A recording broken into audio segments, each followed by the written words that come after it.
Il y a des moments dans la vie qui restent gravés à jamais dans notre mémoire, non pas parce qu'ils étaient spectaculaires, mais parce qu'ils ont marqué le début de quelque chose qui a tout changé. Pour Lena Hoffmann, ce moment a été un mercredi soir ordinaire de mars 2018. Elle était assise sur son canapé couleur crème dans son petit appartement de Fribourg. Une tasse de thé à la camomille fumait sur la table d'appoint et son ordinateur portable éclairait son visage dans le salon autrement sombre. Cette étudiante en philologie allemande de 21 ans venait de passer une semaine éprouvante. Les examens, les travaux de séminaire et l'incertitude permanente quant au choix de sa filière d'études lui avaient mis les nerfs à rude épreuve.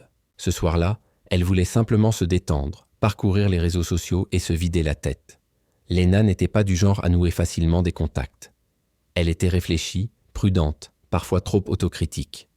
Sa dernière relation avait pris fin 8 mois plus tôt, lorsque son petit ami de l'époque, Jonas, lui avait annoncé qu'il était tombé amoureux d'une camarade de classe. La douleur s'était atténuée, mais la prudence était restée. Sa meilleure amie Catherine l'avait plusieurs fois encouragée à sortir à nouveau, voire à essayer des applications de rencontres. Mais Lena avait refusé. Elle voulait se concentrer sur ses études, sur elle-même, sur son avenir. Mais en cette nuit calme de mars, alors que le vent soufflait contre les fenêtres et qu'une légère bruine enveloppait Fribourg, elle ouvrit Facebook et vit une notification s'afficher. Demande d'amitié de Markus Weber. Ce nom ne lui disait rien. Lena cliqua sur le profil et regarda la photo de profil de plus près. Un homme, probablement au début de la trentaine, aux cheveux foncés et au sourire chaleureux. Il se tenait devant un impressionnant paysage montagneux, les bras croisés, sûr de lui, mais pas arrogant. Lena fit défiler sa timeline. Les photos montraient quelqu'un qui voyageait beaucoup. Des clichés pris dans les Alpes, lors de city trips à Vienne et Prague, lors de randonnées dans la forêt noire. Il y avait des photos de lui en train de faire de l'escalade, de lire dans un café, d'assister à un concert. Pas une seule photo de fête, pas de photos avec d'autres femmes, pas de selfies superficielles. Ces publications étaient réfléchies.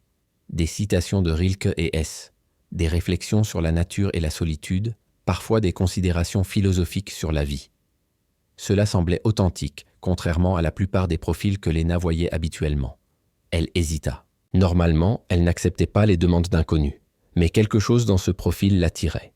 Peut-être était-ce le fait qu'il venait d'Offenburg, à seulement 30 km de Fribourg. Peut-être étaient-ce les intérêts communs affichés par Facebook. La littérature, la randonnée, la musique classique. Ou peut-être était-ce simplement la solitude de cette soirée, le besoin d'une nouvelle connexion, de quelque chose d'inattendu. Lena cliqua sur « Accepter ». Moins de 10 minutes plus tard, un message apparut dans sa boîte de réception. Markus avait écrit « Bonsoir Lena, merci d'avoir accepté ma demande. J'espère que tu ne trouves pas étrange que je t'écrive. Je suis tombé sur ton profil grâce à des amis communs et tes photos du Schauinsland m'ont impressionné. J'adore aussi faire de la randonnée là-bas. Peut-être pourrions-nous échanger nos itinéraires préférés ?» Le message était poli, discret, personnel. Lena sourit spontanément. Elle répondit « Bonjour Markus, non, je ne trouve pas cela étrange. Le Schauinsland est vraiment magnifique, surtout en automne, lorsque les feuilles changent de couleur. Où préfères-tu faire de la randonnée ?» S'ensuivit une conversation qui dura plusieurs heures. Markus était attentif, posait des questions, écoutait. Il voulait savoir ce que Lena étudiait, pourquoi elle avait choisi la philologie allemande, quels auteurs elle aimait. Elle lui parla de sa fascination pour le romantisme, d'Eichendorff et de Novalis, de son amour pour les vieilles bibliothèques et les livres poussiéreux. Markus partageait son enthousiasme. Il travaillait comme consultant en informatique, expliqua-t-il, mais son véritable intérêt allait à la littérature et à la nature. Le travail était nécessaire pour payer les factures, mais son cœur appartenait aux montagnes et aux livres. Lena se sentait comprise, une sensation qu'elle n'avait pas éprouvée depuis longtemps. Jonas n'avait jamais vraiment partagé ses passions littéraires. Il avait étudié l'économie, était pragmatique, axé sur les chiffres. Avec Markus, c'était différent. Il citait Goethe de mémoire, parlait de la mélancolie de l'automne et de la beauté de l'éphémère. C'était presque trop parfait, pensa brièvement Lena, mais elle repoussa cette pensée. Peut-être avait-elle simplement eu de la chance. Peut-être y avait-il des gens qui nous correspondaient vraiment. Au cours des jours suivants, ils s'écrivirent sans interruption. Le matin, lorsque Lena se réveillait, un message de Markus l'attendait déjà. « Bonjour, j'espère que tu as bien dormi. Je viens de faire du café et je repense à notre conversation d'hier soir. » Le soir, avant qu'elle ne s'endorme, il lui envoyait des photos du coucher de soleil sur Offenburg ou un poème qui lui rappelait son visage. La communication était constante, intense, enivrante. Catherine remarqua immédiatement le changement. « Tu rayonnes vraiment », lui dit-elle un après-midi, alors qu'elle se retrouvait à la bibliothèque universitaire. « Que se passe-t-il ? Tu as rencontré quelqu'un » Léna rougit légèrement. « Peut-être. C'est encore tout récent, mais oui, j'ai rencontré quelqu'un sur Facebook. Il s'appelle Marcus. » Catherine haussa un sourcil. « Facebook ? Léna, tu n'acceptes jamais les étrangers. En quoi est-il différent ?» Léna haussa les épaules. « Je ne sais pas exactement. Il est différent. Nous avons tellement de choses en commun. Il me comprend. » Catherine sourit, mais ses yeux trahissaient une légère inquiétude. « Sois prudente, d'accord ? Tu ne le connais pas encore vraiment. » Léna acquiesça, mais intérieurement, elle balaya ses inquiétudes. Catherine était toujours prudente, parfois trop. Cela venait du fait qu'elle avait elle-même eu de mauvaises expériences avec les rencontres en ligne. Mais Marcus n'était pas n'importe quel type rencontré sur Internet. Il était cultivé, sensible, attentionné. Après une semaine d'échanges intenses, Marcus proposa de se rencontrer. « Léna, je sais que nous ne nous connaissons pas depuis longtemps, mais j'aimerais te voir en personne. Peut-être pourrions-nous nous retrouver à Fribourg ? Je connais un magnifique café dans la vieille ville, juste à côté de la cathédrale. Qu'en penses-tu » Le cœur de Léna se mit à battre plus fort. Le moment de vérité était arrivé.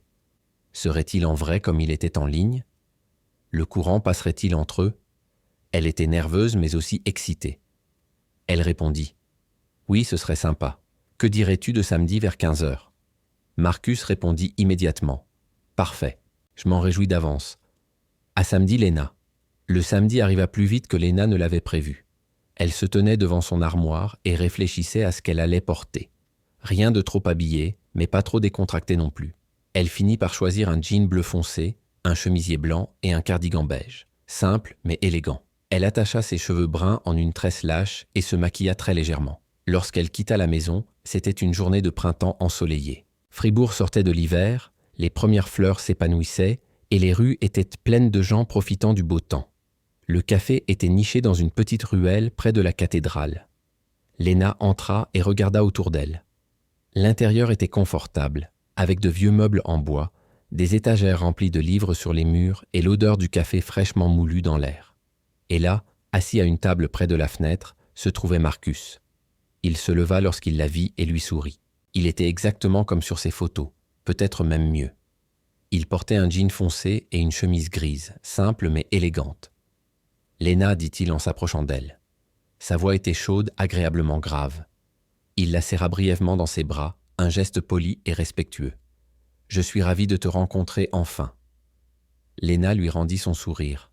« Moi aussi, je suis ravi. » Ils s'assirent et la nervosité initiale disparut rapidement. Marcus était aussi attentionné et intéressant que dans leur discussion en ligne.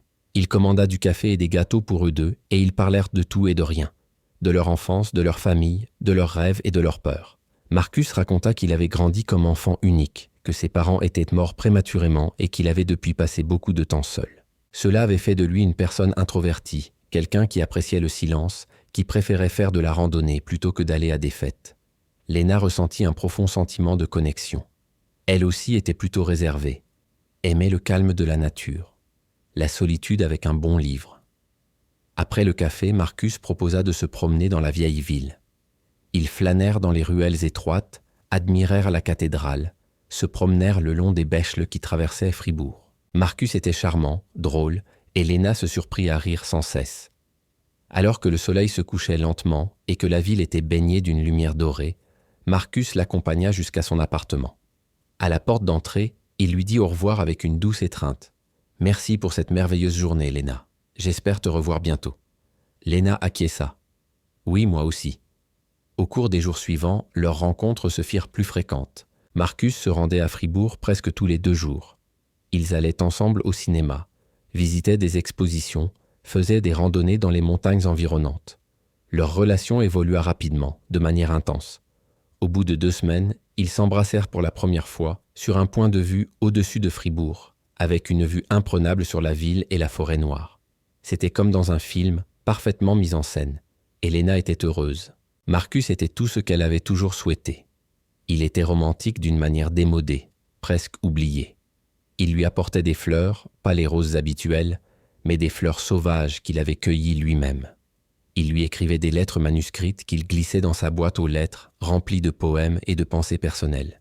Catherine restait sceptique. « Léna, tout cela semble trop parfait. Es-tu sûre qu'il est sincère ?» Mais Léna balaya ses doutes d'un revers de main. « Tu es trop méfiante. Marcus est merveilleux.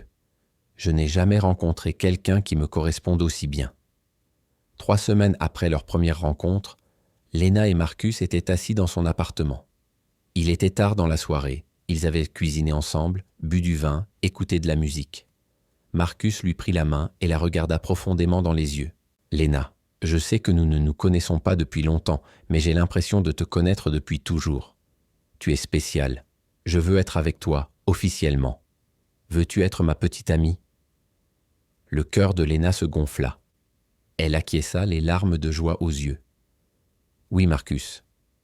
Oui, je le veux. » Ils s'embrassèrent et à ce moment-là, tout semblait parfait. Léna n'aurait jamais pensé qu'un nouvel amour entrerait si vite dans sa vie. Mais il était là, et elle était prête à s'engager. Ce qu'elle ne savait pas, ce qu'elle ne pouvait pas deviner, c'est que cet homme parfait, ce Marcus sensible et romantique, avait un côté sombre qui allait se révéler lentement mais sûrement. Les premiers signes étaient subtils, si subtils que Léna ne les reconnut pas comme des avertissements.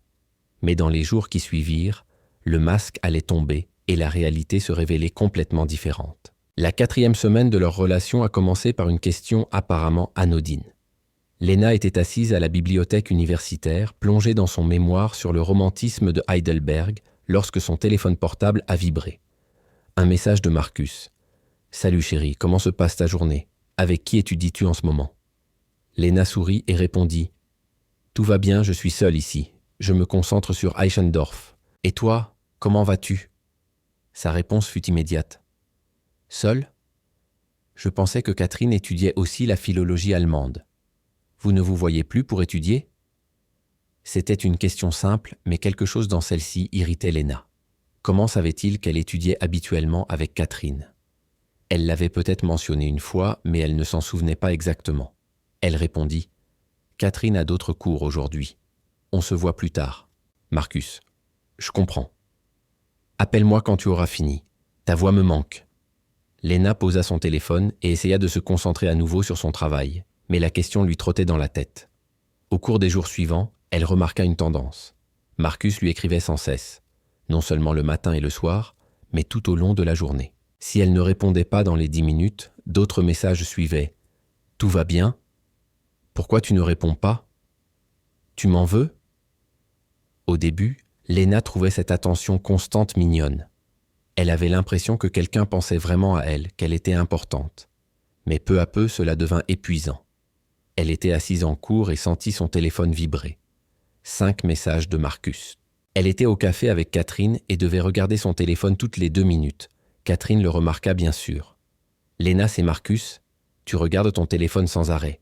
Tu ne peux pas te déconnecter pendant 1 heure. » Léna soupira. « Il s'inquiète quand je ne réponds pas. Il est juste très attentionné. » Catherine fronça les sourcils.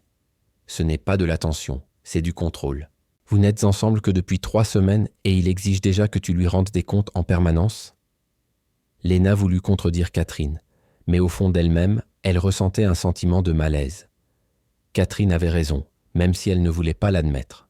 Ce soir-là, elle en parla à Marcus.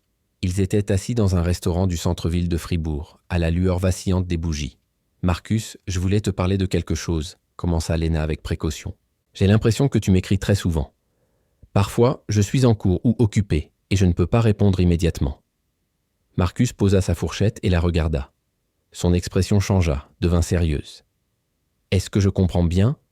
Tu te plains parce que je pense à toi ? Parce que je veux savoir comment tu vas ? » « Non, ce n'est pas ce que je veux dire, » répondit rapidement Léna. « J'apprécie ton attention, vraiment. Je veux juste que tu comprennes que j'ai parfois besoin de temps pour moi. » Marcus se pencha en arrière et croisa les bras. « Du temps pour toi, bien sûr. Je suis probablement trop possessif, n'est-ce pas ? Trop en demande. Mon ex me disait toujours ça. » Léna lui prit la main. « Non, ce n'est pas ce que je veux dire. Tu es merveilleux. Je veux juste que nous ayons chacun notre espace, tu comprends?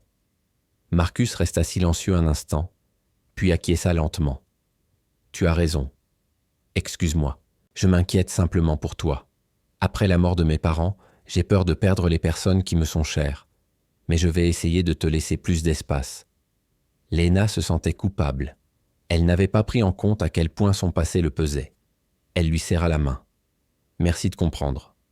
Pendant 2 jours, tout s'est effectivement amélioré. Marcus lui écrivait moins, lui laissait de l'espace. Mais le vendredi soir, la situation a explosé. Lena était dans un bar avec des camarades de classe. C'était l'anniversaire de Tim, un camarade de son cours. Elle avait prévenu Marcus quelques jours auparavant qu'elle serait là. Il avait répondu que ce n'était pas un problème, qu'il avait lui-même des projets avec des amis. Vers 22 heures, Lena a vérifié son téléphone et s'est figée. 17 appels manqués, 33 messages. Tous de Marcus. Les premiers messages étaient anodins. « Amuse-toi bien ce soir ». Puis ils sont devenus plus inquiets. « Tout va bien ?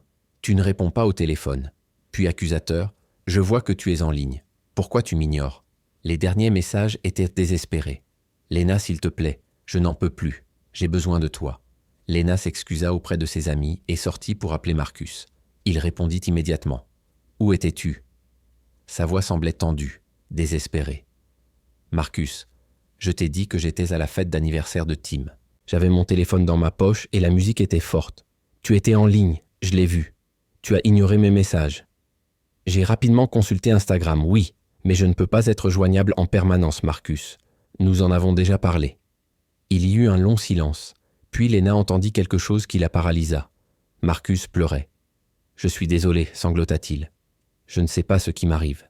J'ai tellement peur de te perdre. Tu comptes tellement pour moi. Ne m'en veux pas, s'il te plaît. » La colère de Lena fondit. Elle entendait la douleur dans sa voix, sa vulnérabilité. « Je ne t'en veux pas, Marcus. Mais tu dois me faire confiance. Je suis là, je suis ta petite amie.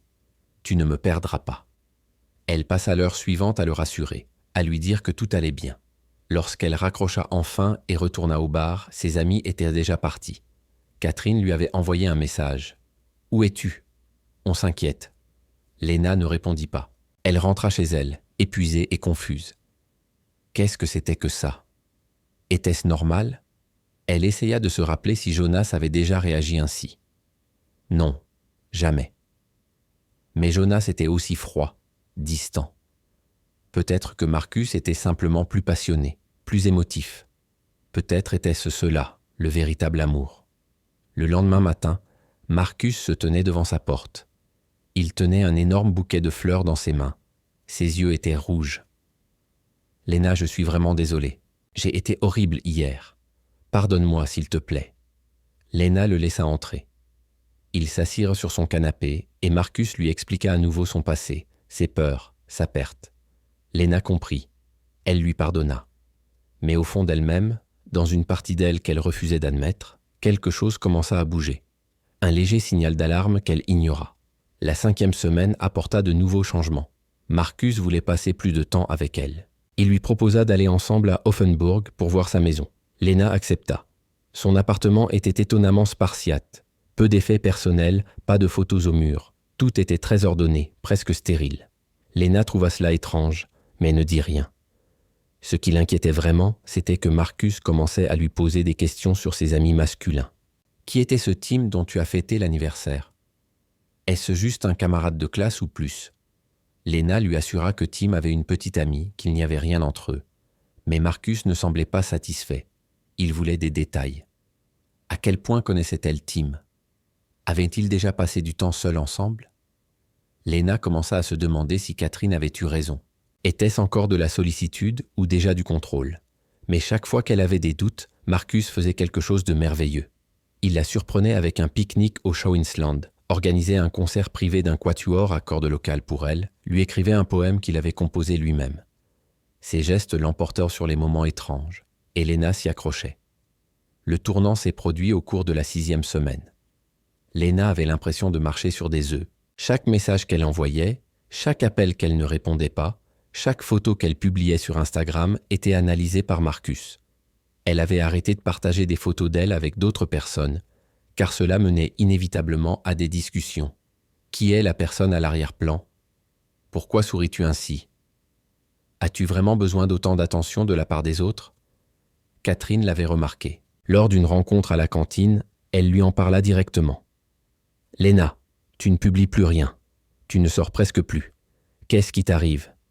Léna fixait son assiette. « Marcus et moi passons beaucoup de temps ensemble, c'est tout. »« Ce n'est pas tout, » rétorqua Catherine d'un ton sec. « Tu es en train de disparaître. Ta personnalité est en train de changer. Tu te souviens comment tu étais il y a un mois ? Tu étais pleine de vie, tu avais des projets, des rêves. Maintenant, tout tourne autour de lui. » Léna voulut protester, mais les mots restèrent coincés dans sa gorge. Catherine avait raison, et cela ne faisait qu'empirer les choses. Elle savait que quelque chose n'allait pas, mais elle se sentait prise dans un tourbillon dont elle ne pouvait s'échapper.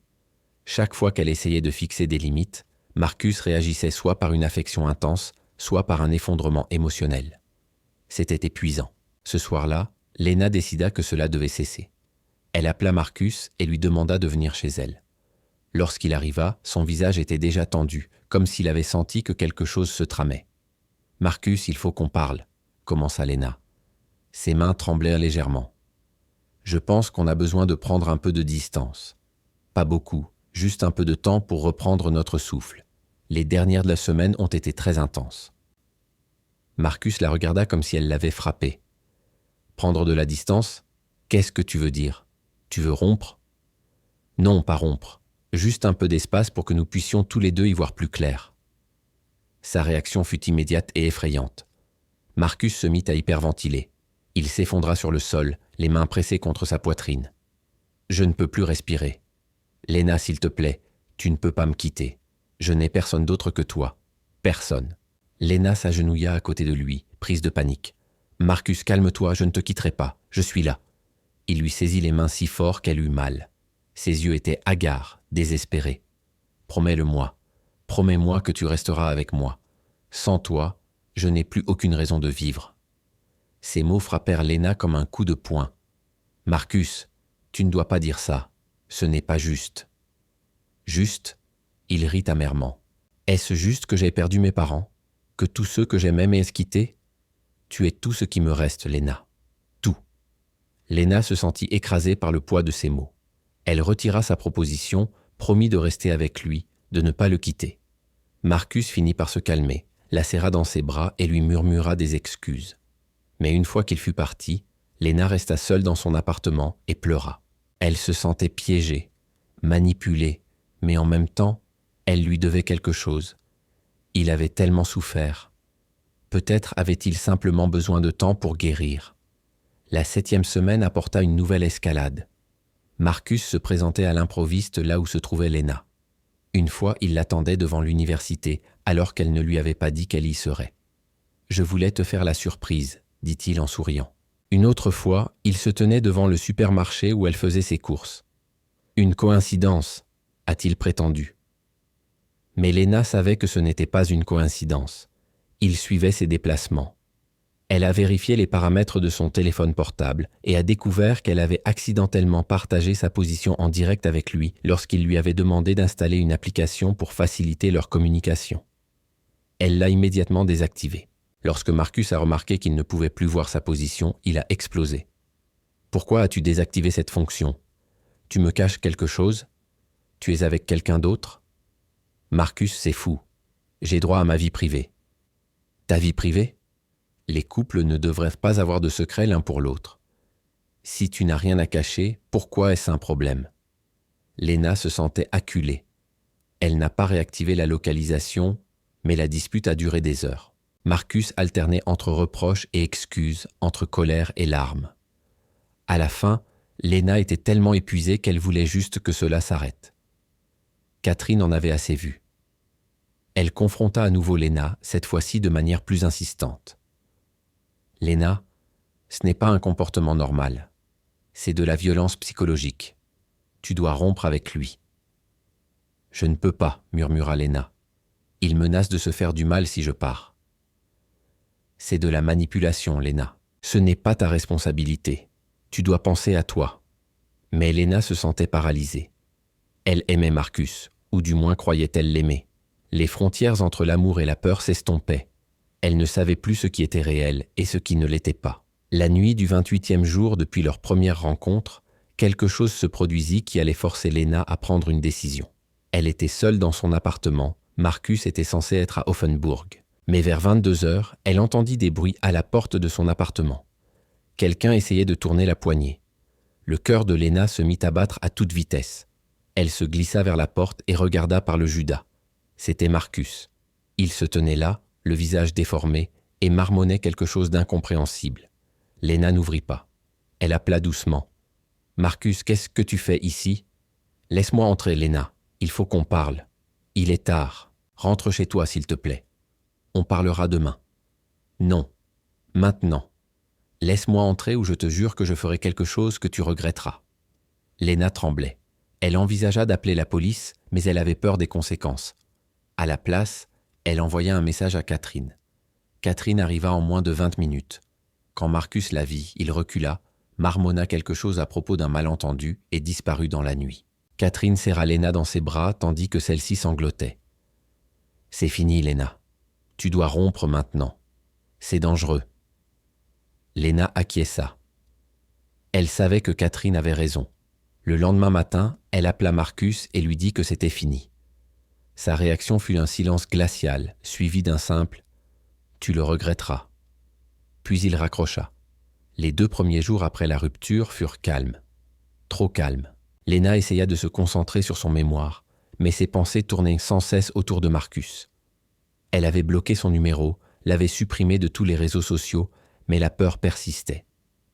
Catherine resta chez elle les premières nuits, dormant sur le canapé pour s'assurer que Lena ne soit pas seule. Peut-être qu'il l'accepte simplement, a déclaré Lena avec espoir le 3e jour. C'était peut-être sa façon de dire au revoir. Catherine la regardait avec scepticisme, mais n'a rien dit.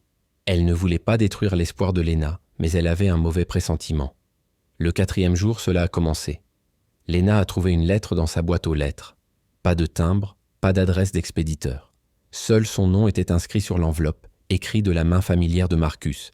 Elle l'a ouverte avec des mains tremblantes. « Lena, tu as fait une erreur. Nous sommes faits l'un pour l'autre. Tu comprendras quand tu auras eu le temps de réfléchir. Je t'attends. Toujours. Ton Marcus. » Lena déchira immédiatement la lettre, mais les mots s'étaient déjà gravés dans son esprit. Comment avait-il mis la lettre dans sa boîte aux lettres? Quand était-il venu? Elle regarda dans la rue par la fenêtre, mais ne vit personne. Le 5e jour, elle reçut des fleurs à la porte de son appartement. Des roses noires. Il n'y avait pas de carte, mais Lena savait de qui elle venait. Elle les jeta immédiatement à la poubelle et appela Catherine. « Il est venu ici. Il sait où j'habite, bien sûr qu'il le sait, mais il vient ici, Catherine. Que dois-je faire ?»« Va voir la police, » dit Catherine d'un ton décidé. « C'est du harcèlement. Tu lui as dit que c'était fini. Il doit l'accepter. » Lena hésita. Que devait-elle dire à la police? Que son ex-petit ami lui avait envoyé des fleurs? Cela semblait ridicule. « Je vais encore attendre. Peut-être qu'il arrêtera. » Mais Marcus n'arrêta pas. Le 6e jour, Lena le vit. Elle quittait l'université après un cours et remarqua une silhouette familière de l'autre côté de la rue. Marcus était là, appuyé contre un arbre, les bras croisés, et la fixait du regard. Lorsque leurs regards se croisèrent, il lui sourit et lui fit signe. Lena se figea, puis se retourna et partit rapidement dans la direction opposée. Son cœur battait à tout rompre. Elle regarda par-dessus son épaule, mais il ne la suivait pas. Il restait simplement là, debout, à l'observer. Ce soir-là, elle en parla à Catherine. « Il me suit. Il reste là et me regarde. Que me veut-il ?»« Il veut t'intimider, » dit Catherine. « Il veut que tu aies peur, que tu reviennes vers lui. Lena, s'il te plaît, va voir la police. Ça ne va faire qu'empirer. » Lena acquiesça. Le lendemain matin, elle se rendit au commissariat de police de Fribourg. Une policière sympathique, la commissaire Schneider, enregistra sa déposition. Lena raconta tout. Les lettres, les fleurs, le harcèlement. La commissaire Schneider l'écouta attentivement et prit des notes. « Vous a-t-il menacé? Vous a-t-il agressé physiquement ?» demanda-t-elle. « Non, pas directement. Mais il m'a dit au téléphone que je le regretterais. Et il apparaît partout où je suis. » La commissaire Schneider acquiesça. « Nous prenons cela au sérieux, Madame Hoffmann. Je vais ouvrir un dossier et parler à Monsieur Weber. Je vous recommande de documenter tous les incidents à venir. Faites des captures d'écran, des photos, notez la date et l'heure. Cela nous aidera si nous devons engager des poursuites judiciaires. Léna se sentit quelque peu soulagée en quittant le commissariat. Enfin, quelqu'un la prenait au sérieux. Mais ce soulagement fut de courte durée. 2 jours plus tard, Marcus se présenta sur son lieu de travail. Léna travaillait à temps partiel dans une petite librairie de la vieille ville. C'était un après-midi calme. Il y avait peu de clients lorsque Marcus franchit la porte. Il la regarda directement, sourit et se dirigea vers une rangée de livres, comme si de rien n'était. La collègue de Léna, Madame Meyer, remarqua sa pâleur. « Léna, ça va ?»« C'est mon ex-petite amie, » murmura Léna. « Je l'ai quitté. Il me harcèle. » Madame Meyer, une femme énergique d'une 50aine d'années, s'est dirigée directement vers Marcus. « Excusez-moi, puis-je vous aider ?» Marcus la regardait amicalement. « Je ne fais que jeter un coup d'œil, merci. Je pense qu'il vaudrait mieux que vous partiez. Vous effrayez ma collègue. » Le sourire de Marcus s'est effacé. « Je n'ai rien fait de mal. C'est un commerce public. J'ai le droit d'être ici. » Madame Meyer est restée ferme.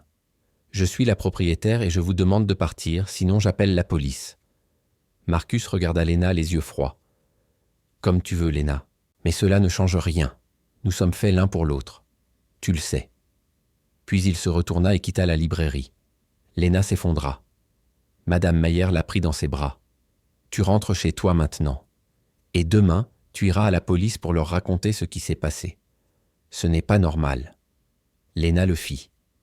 La commissaire Schneider consigna le nouvel incident. « Nous allons adresser un avertissement officiel à Monsieur Weber. Il n'a plus le droit de vous contacter ni de s'approcher de vous. S'il le fait, cela pourra avoir des conséquences pénales. » Mais l'avertissement sembla seulement provoquer Marcus. 10 jours après la séparation, Léna reçut des emails provenant de différentes adresses. Certaines étaient pleines de déclarations d'amour. « Léna, tu es la meilleure chose qui me soit arrivée. Reviens-moi. » D'autres étaient accusatrices. « Tu m'as utilisé.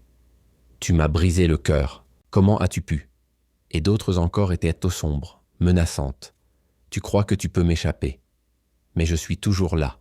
Je te vois. » Léna a transmis chaque email à la police. Elle se sentait prisonnière d'un cauchemar dont elle ne pouvait se réveiller. Elle a changé ses habitudes, pris d'autres chemins pour se rendre à l'université, éviter les endroits où elle et Marcus avaient été ensemble. Mais quoi qu'elle fasse, elle sentait sa présence. Parfois, elle le voyait vraiment, une silhouette au loin. Parfois, elle se faisait des idées, mais la peur était la même. Catherine persuada Léna de venir vivre chez elle temporairement. Léna ne se sentait plus en sécurité dans son petit appartement. La 11e nuit, alors que Léna dormait chez Catherine, elle reçut un message provenant d'un numéro inconnu. Une photo. Elle montrait la porte d'entrée de l'appartement de Léna, prise de très près. En dessous, il était écrit « Je sais que tu n'es pas là, mais j'attends ». Le matin du 30e jour depuis leur première rencontre, Léna se réveilla avec un poids sur la poitrine. 30 jours. Un mois qui lui semblait durer toute une vie. Allongée dans la chambre d'amis de Catherine, elle fixait le plafond et se demandait comment tout avait pu dégénérer aussi vite. D'une rencontre romantique sur Facebook à cette chasse, ce cauchemar. Catherine avait un rendez-vous tôt à l'université. « Reste ici aujourd'hui », lui dit-elle au petit déjeuner. « Ne va nulle part, je serai de retour vers midi. » Léna acquiesça, mais dès que Catherine fut partie, elle se sentit inquiète. Elle ne pouvait pas fuir éternellement sa propre vie. Elle devait aller chercher des livres dans son appartement pour son travail de séminaire. Juste un petit tour, pensa-t-elle. Que pouvait-il bien se passer en plein jour? Elle appela un taxi et se rendit à son appartement. La rue était calme, paisible. La lumière du soleil filtrait à travers les arbres. Tout semblait normal. Léna prit une profonde inspiration, ouvrit la porte d'entrée et monta les escaliers. Elle s'arrêta devant la porte de son appartement. Quelque chose ne tournait pas rond. La porte était entr'ouverte. La panique l'envahit. Avait-elle oublié de fermer à clé? Non, elle était toujours prudente. Léna sortit son téléphone portable, composa le numéro d'urgence, mais c'est alors qu'elle l'entendit. Une voix provenant de l'intérieur de son appartement. La voix de Marcus. « Je savais que tu viendrais. » Léna se figea. Son doigt planait au-dessus du bouton d'appel. Devait-elle s'enfuir? Appeler la police? Mais avant qu'elle n'ait pu réagir, la porte s'ouvrit complètement. Marcus se tenait là, dans l'encadrement de la porte de son propre appartement. Il semblait être l'ombre de lui-même, négligé, avec des cernes sous les yeux, les vêtements froissés. « Marcus, tu n'as pas le droit d'être ici. Je vais appeler la police. »« Vas-y, » dit-il calmement. « Mais avant, écoute-moi. Juste 5 minutes, Lena. Tu me dois bien ça. »« Je ne te dois rien, » dit Lena, mais sa voix tremblait. Elle voulait paraître forte, mais la peur était trop forte. Marcus s'approcha. « 30 jours, Lena. 30 jours depuis que tu es entrée dans ma vie. Tu m'as donné de l'espoir. Tu m'as montré que je pouvais aimer à nouveau. Et puis tu m'as jeté comme un déchet. Ce n'est pas juste.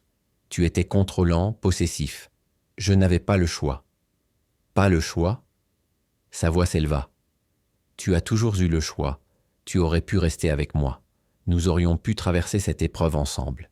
Mais non, tu as abandonné. Comme tous les autres. » Lena appuya sur le bouton d'urgence. L'appel aboutit, mais avant qu'elle n'ait pu parler, Marcus lui arracha le téléphone des mains et le jeta contre le mur. Il se brisa en 1000 morceaux. « Tu ne comprends pas, » murmura-t-il. « Si je ne peux pas t'avoir, personne ne t'aura. » À ce moment-là, Lena vit quelque chose briller dans sa main. Un couteau, petit mais tranchant. Le monde ralentit. Elle entendit sa propre voix comme si elle venait de loin. « Marcus, s'il te plaît, ne fais pas ça. »« Je suis désolé, » dit-il, et pour la première fois, il semblait sincère. « Mais tu ne m'as pas laissé d'autre choix. » Ce qui se passa ensuite ne dura que quelques secondes, mais lui sembla une éternité. Lena essaya de crier, essaya de courir, mais Marcus fut plus rapide. Le premier coup de couteau l'atteignit à l'épaule. Une douleur brûlante l'envahit. Elle trébucha en arrière, essaya de se défendre. Le deuxième coup. Le troisième. Madame Meyer, la voisine de Lena au rez-de-chaussée, avait entendu les cris. Elle appela la police et se précipita dans l'escalier. Lorsqu'elle arriva, Lena gisait immobile dans le couloir. Marcus se tenait au-dessus d'elle, le couteau ensanglanté encore à la main, les larmes coulant sur son visage. « Qu'ai-je fait » murmurait-il sans cesse. « Qu'ai-je fait » La police est arrivée 3 minutes plus tard. Trop tard. Lena Hoffmann a été déclarée morte à 14h37 à l'hôpital universitaire de Fribourg. Elle avait 21 ans. Les ambulanciers avaient tout tenté, mais ses blessures étaient trop graves. 3 coups de couteau, dont l'un lui avait transpercé le poumon. Elle avait perdu connaissance pendant le trajet vers l'hôpital et ne l'avait jamais reprise. Marcus Weber a été arrêté sur les lieux du crime. Il n'a opposé aucune résistance. Lorsque les agents l'ont emmené menotté, il n'a cessé de répéter « Je l'aimais. Je l'aimais tellement ». La commissaire Schneider, qui s'était occupée de l'affaire depuis le début, se tenait devant l'immeuble de Lena et fixait les traces de sang dans la cage d'escalier. Encore une. Encore une fois, il n'avait pas agi assez vite. Catherine l'apprit en rentrant chez elle et en voyant les voitures de police bloquer la rue. Elle s'effondra lorsqu'on lui annonça la nouvelle. « Je n'aurais pas dû la laisser seule », répétait-elle en sanglotant. « J'aurais dû rester avec elle. » La nouvelle se répandit rapidement. Les parents de Lena, qui vivaient dans un petit village près de Fribourg, se précipitèrent à l'hôpital, mais lorsqu'ils arrivèrent, il était déjà trop tard. Sa mère, Elisabeth Hoffmann, fit plus tard une déclaration qui fut reprise dans les médias locaux. « Ma fille connaissait cet homme depuis 30 jours. 30 jours. Et il lui a pris toute sa vie. » Le procès de Marcus Weber a commencé 4 mois plus tard. Les preuves étaient accablantes. La police avait tout, les rapports de Lena, les emails, les photos, les déclarations des témoins. L'avocat de Marcus a tenté de plaider la responsabilité pénale atténuée, présentant des expertises psychiatriques qui diagnostiquaient une dépression sévère et des troubles de l'attachement. Mais le ministère public a réfuté ces arguments en s'appuyant sur les traces numériques laissées par Marcus lui-même. Ils ont trouvé des recherches sur son ordinateur, comment crocheter des serrures, comment suivre des emplacements, comment passer inaperçu. Il avait planifié son geste. Il savait ce qu'il faisait. Le verdict a été rendu après seulement 2 jours de procès. Coupable de meurtre. Marcus Weber a été condamné à 15 ans de prison. Lorsque le verdict a été prononcé, il n'a montré aucune émotion. Les parents de Lena pleuraient en silence. Catherine a quitté la salle d'audience, incapable de rester. Dans les semaines qui ont suivi le procès, l'affaire Lena a suscité des discussions sur la sécurité numérique et les dangers des rencontres en ligne. Les journaux locaux en ont largement rendu compte. Des experts ont été invités à parler des signaux d'alerte et des moyens de protection. Mais pour la famille de Lena, tout cela ne changeait rien. Leur fille était morte, tuée par quelqu'un qu'elle connaissait depuis 1 mois. Catherine a créé une petite page commémorative pour Lena. Les personnes qui la connaissaient et celles qui avaient entendu son histoire y ont laissé des messages. Tu étais trop jeune. Cela n'aurait jamais dû arriver. Repose en paix. » La page est devenue un lieu de deuil, mais aussi d'avertissement.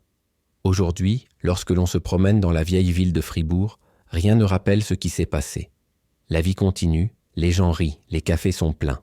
Seule une petite plaque commémorative a été apposée sur l'immeuble où habitait Lena. Lena Hoffmann, 1997-2018. Sa vie s'est terminée trop tôt. Que son histoire protège les autres. Marcus purge sa peine. Dans de rares interviews, il prétend éprouver des remords, mais ses paroles sonnent creux. Les psychologues qui travaillent avec lui rapportent qu'il continue de croire que Lena l'aimait, qu'il s'agissait d'un malentendu, d'une tragédie qui aurait pu être évitée si elle était restée. Mais Lena n'avait plus le choix. Sa voix a été réduite au silence par une journée ensoleillée de printemps, 30 jours après avoir cliqué sur « Accepter ».